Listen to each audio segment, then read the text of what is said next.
Folklornet, del estudio del folclore a su vivencia.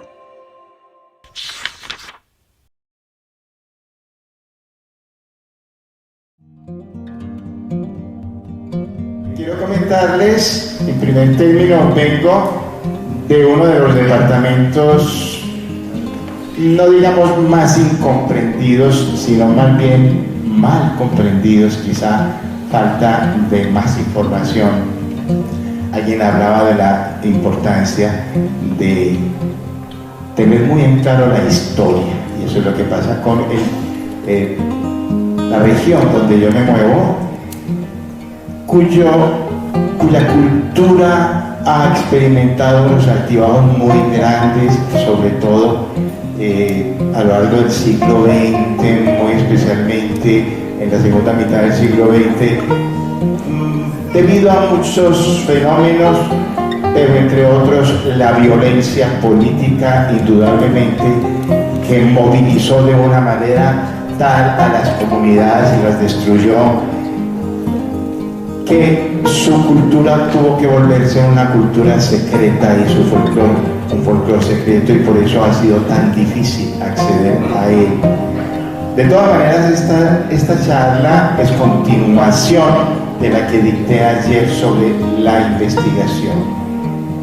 Esta vez hablaremos estamos hablando de la creación. El hecho folclórico evoluciona en la medida en que la sociedad que lo genera a su vez lo hace. Se debe a los impactos de las influencias externas y a la aculturación. Es decir, la sociedad en cuestión recrea su propia cultura de manera automática en un proceso a lo largo de la historia. Una sociedad no solamente recibe folclore ya conformado por la tradición, ella permanentemente genera expresiones folclóricas. Ostentan un sello de carácter, aunque su existencia sea de nueva data. Su permanencia en el tiempo, en el seno de una cultura, las vuelve cada vez más representativas. Quiere decir que el folclore permanentemente surge. Son algo así como capas de sedimentación cultural a lo largo de la historia, y es así como tenemos expresiones dancísticas que vienen de la época precolombina y otras que quizá están apenas naciendo. Un artista profesional genera folclore cuando da curso a su expresividad valiéndose de elementos de la tradición. Doy dos ejemplos de compositores colombianos reconocidos. Hay el concepto que comentaba la maestra Sofía de lo anónimo, como ustedes van a ver, es relativo, totalmente relativo, porque aquí conocemos los nombres de sus creadores, de quienes compusieron esto. Yo soy el cucarachero, tú la cucaracherita, entre que te vi yo quiero que tú seas mi mujercita. De Jorge Áñez, Bambuco, compositor bogotano. El bejuco cuando nace hojita por hojita, así principia el amor, palabra por palabrita. Fabio Ospina, compositor caldense. Contrastan estas dos muestras de canciones que son netamente del folclore, con composiciones de ellos mismos que son prácticamente académicas. Por ejemplo, Jorge Áñez compuso Ibagreña por verte, crucé la pampa y la cima, es una cosa mucho más sofisticada. E igualmente Fabio Ospina compuso Caminos de Caldas con letra del poeta peregrino Luis Carlos González, jadeantes los caminos por las tierras de mi Caldas, son machetazos de Oria, etcétera, etcétera. Pero al mismo tiempo estaba creando folclore de gran autenticidad, como ustedes acaban de ver. Como dice el folclorólogo antioqueño Alberto Londoño, el creador es el tejedor de una trama en la que ha removido hechos del espíritu colectivo. Cuando la creación permanece, con el correr de los tiempos, esta se convierte en posesión real de todos, sufriendo las variaciones que el pueblo mismo va tejiendo. Muchas veces una creación personal, con el correr del tiempo, se transforma en algo muy distinto, por las variaciones que va sufriendo en el traspaso de las generaciones y de las personas. Me quito el sombrero, me lo quitaría si lo tuviera en este momento, pero imaginariamente ante la memoria del maestro Alberto Rondón. Ahora, hablemos de la creación en danza folclórica. Yo distingo personalmente, yo Julián Bueno, así como Hans dice lo siguiente, maravilloso, mi apreciado Hans, distingo 6 clases de proyección. La primera, y en esta me detengo un poco más, quizás no seamos muy conscientes de eso, pero para ustedes como estudiantes, yo creo que esto es importante. La proyección directa. Esto pertenece a mi teoría de la proyección, a mi estudio de la proyección, donde yo hablo de proyección interna, proyección externa. La proyección externa la clasifico o la advierto en 2 clases, la directa y la indirecta. La directa es la que se produce con base en el hecho folclórico mismo. Pero esa proyección exige creatividad artística sometida a las características del hecho. Es decir, un proyectista lo que está haciendo no es recolectar, es decir, los investigadores no somos recolectores de datos. Como alguien lo ha dicho, lo repito muy respetuosamente. Somos creadores o recreadores, si así lo quieren.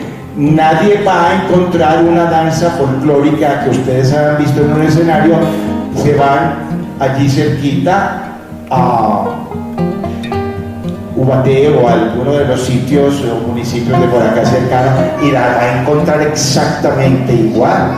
Las señoras de 80 años haciendo el escobillado, los codos, saltando, haciendo figuras de ballet. No, eso es trabajo de quien hace la proyección directa.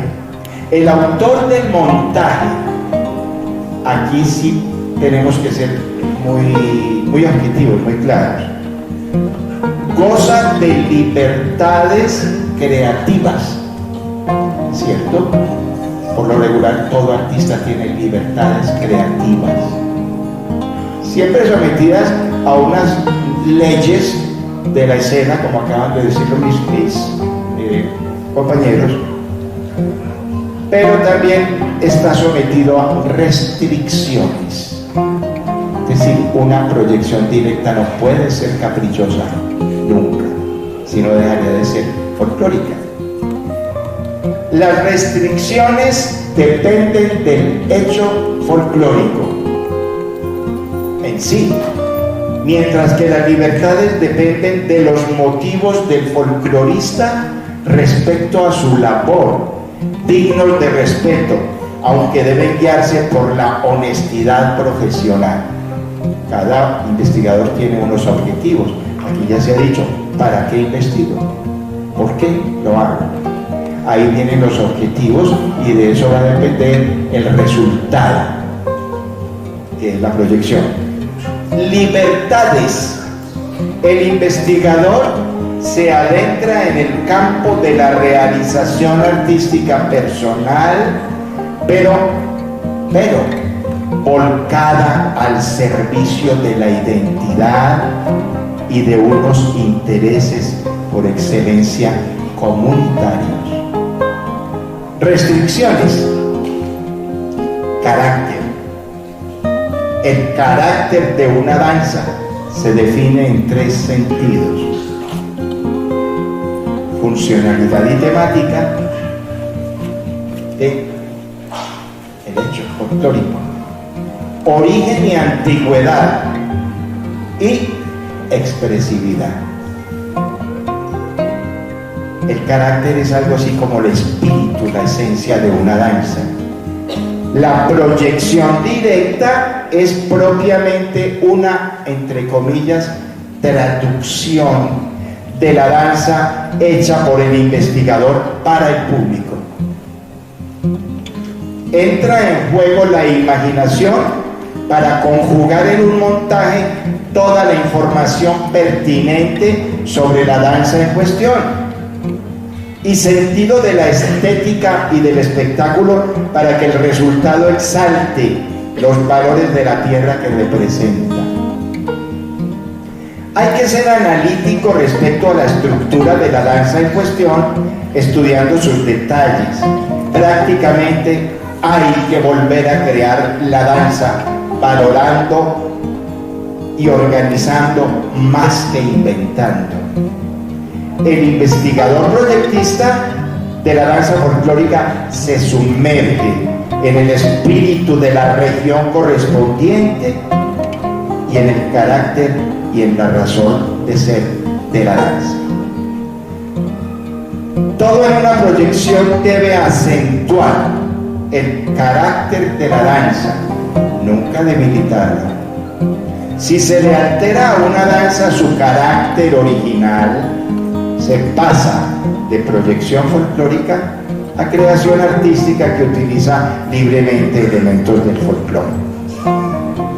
Todo eso es posible, desde luego, pero hay una condición: no se le puede mentir al público, hay que decir la verdad de lo que yo estoy haciendo. Porque si no, ¿qué estoy haciendo y para qué hago una proyección? Para divertir, vayan a un circo. Más bien para crear conciencia de su propia identidad, y no puedo crear esa conciencia si yo le miento a la gente sobre qué es lo que yo estoy haciendo, cómo lo hice, así sea en pocas palabras. Habla un poquito de la coreografía, que es una restricción que tiene también el investigador proyectista.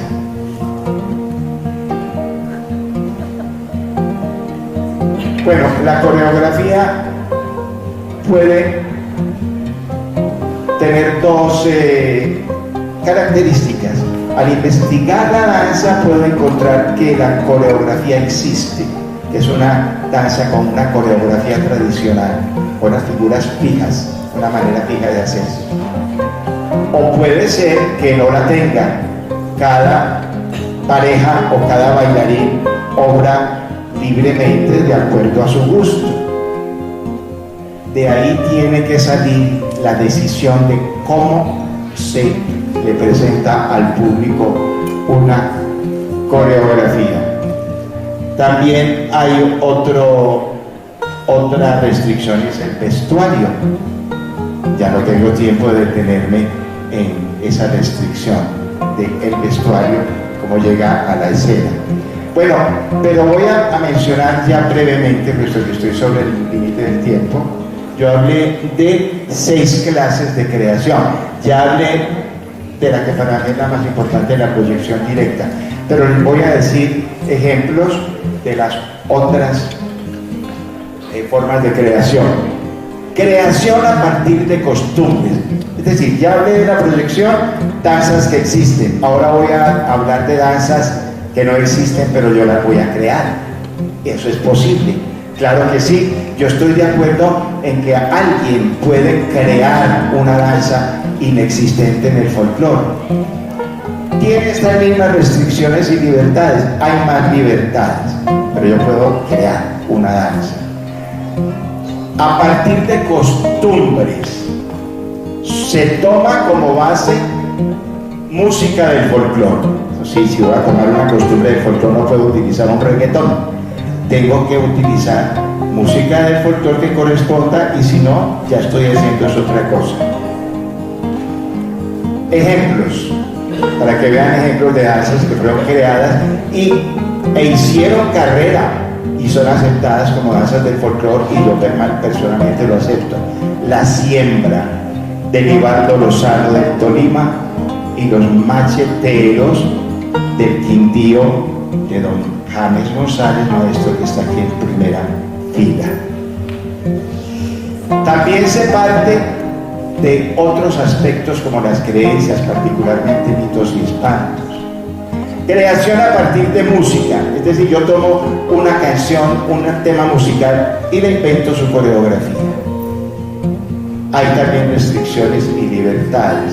Proyecciones indirecta y nacionalista no folclórica.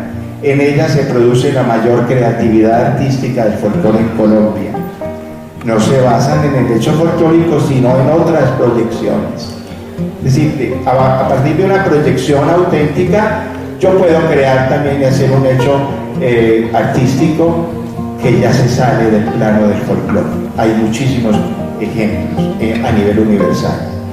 La creación experimental nacionalista.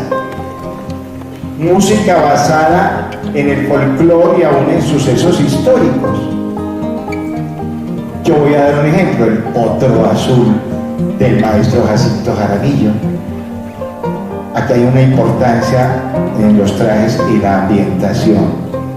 Y finalmente, la creación coreográfico-musical nacionalista, que se basa en creaciones musicales académicas o clásicas de tema folclórico.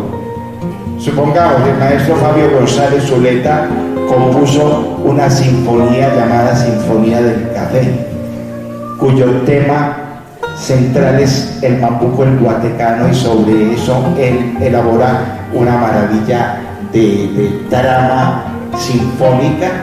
Si yo le fuera a crear una coreografía de esa sinfonía, tendría que hacerlo muy posiblemente no con música, con danza o pasos del folclore. La crearía como una especie de ballet de manera totalmente libre. Eso es posible también hacerlo. Ahí estoy creando una obra de arte de carácter universal. Lo han hecho grandes genios del arte, tanto partiendo del folclore como partiendo del arte en general, pero me inspiro en el folclore, es nacionalista. Ahí estamos en otro nivel. Todas estas clases de proyección, de creación, basadas o no en proyecciones, son válidas. La base es la ética. Vuelvo a insistir, hay que contarle al público qué es lo que yo estoy haciendo. Si yo retomo la obra de un coreógrafo, de ese que se quemó las pestañas y se embarró por caminos para llegar a una comunidad y encontrar allí en su pueblo esa cultura refugiada huyendo de la violencia, y yo hago el trabajo de pasarla a escena porque es mi gusto, porque es mi vocación, es mi obra creativa, pero quien se lleva los laureles es la comunidad, porque yo trabajo para esa comunidad y pongo mi creatividad y mi talento al servicio de esa comunidad.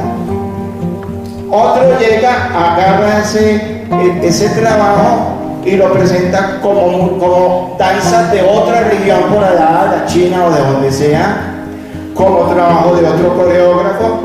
¿Qué está pasando allí? Allí no hay ética ninguna, hay piratería. Entonces, con eso no se puede crear una conciencia nacional y una identidad. Muchísimas gracias.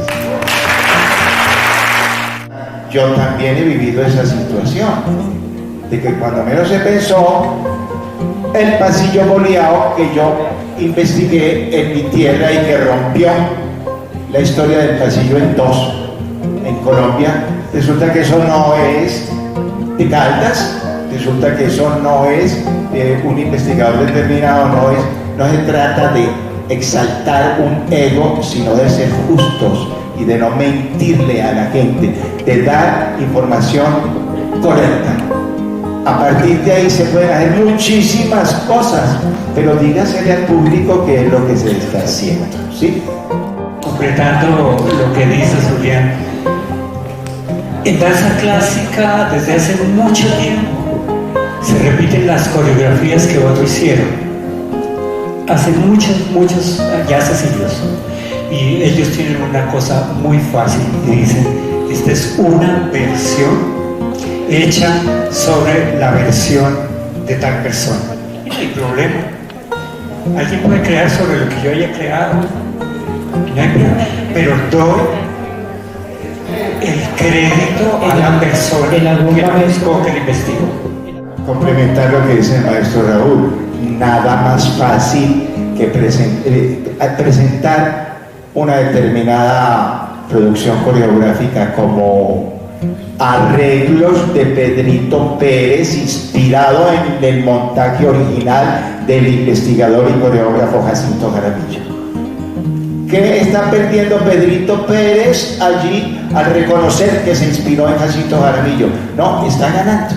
Precisamente, eso se hace en concursos y festivales de música donde me ha tocado apreciar cómo en canción inédita se retoma una obra de otra persona, a veces músicos clásicos, y se gana el primer puesto como obra inédita. Seamos éticos, es muy fácil. Mi recomendación es que primero tú tengas muy en claro qué es lo que has hecho, primero. Es decir, en quiénes te basaste, qué elementos utilizaste para armar tu propia creación o tu propia proyección. En ese caso, depende de hasta dónde vaya tu aporte creativo personal. Porque si tú estás dejando lo que fue la proyección del maestro Alirio Gamba o de otros teóricos o investigadores, si lo estás dejando tal cual, pero le haces tu personal arreglo, tu personal traducción y adaptación, ahí depende mucho. Voy a tomar como ejemplo ese nombre muy respetable, desde luego, del maestro Alirio Gamba. Es decir, investigación y coreografía, o coreografía, si solamente eso, coreografía de Alirio Gamba, arreglos, tu nombre, Andrés, etcétera, etcétera. Con eso está siendo claro. Ahora, si has puesto demasiado de tu parte y has recogido versiones de diversos autores, creación de fulanito de tal, inspirado en las siguientes fuentes: Alirio Gamba, Jacinto Jaramillo, Delia Zapata Olivella. Funciona igual que las referencias bibliográficas, es igualitito. Las referencias bibliográficas, uno dice, esto lo copié tal cual, de tal persona, de tal libro, de tal año. Funciona igualitito. Fuentes y créditos claros y concisos. No necesitas producir una conferencia para decirlo. Está siendo ético y claro. Yo complementaría lo que de una manera tan clara y rigurosa dice la maestra Sofía, pero yo agregaría un poco más. El hecho de que una persona no resulte con demasiado talento para la creación no quiere decir que no la pueda hacer. Hágala, y mientras, como lo dice aquí el maestro Winston, haga lo que le dé la gana, sí, de esa manera. Pero mientras usted no le mienta al público, mientras dé los créditos que son, mientras haga claridad, a partir de ahí, la responsable o el responsable es usted, el que, si es un podrio, si es una cosa muy mala, la culpa es suya, y quien va a decidir es el público. El público, porque usted está actuando es para un público, usted está creando para un público. Si se decidió hacer eso y le van a tirar huevos podridos, allá usted. ¿No es cierto? Lo que dice la maestra Sofía es para prevenir eso. Si usted no tiene la suficiente creatividad y talento, pues no se arriesgue. Yo diría, no, arriésguese. De pronto sale con alguna cosa genial, que aún así no sea reconocida, pero mientras usted diga esto es mi creación o mi invento o mi segunda o tercera copia de la obra de otro coreógrafo ya consagrado, mientras usted sea clara, arriésguese. Si tiene malos conceptos, por favor no vaya a montar eso a escena, que es una vergüenza o le va a hacer daño al folclore. Allá usted si se decide, pero su libertad debe primar. Sí, exacto.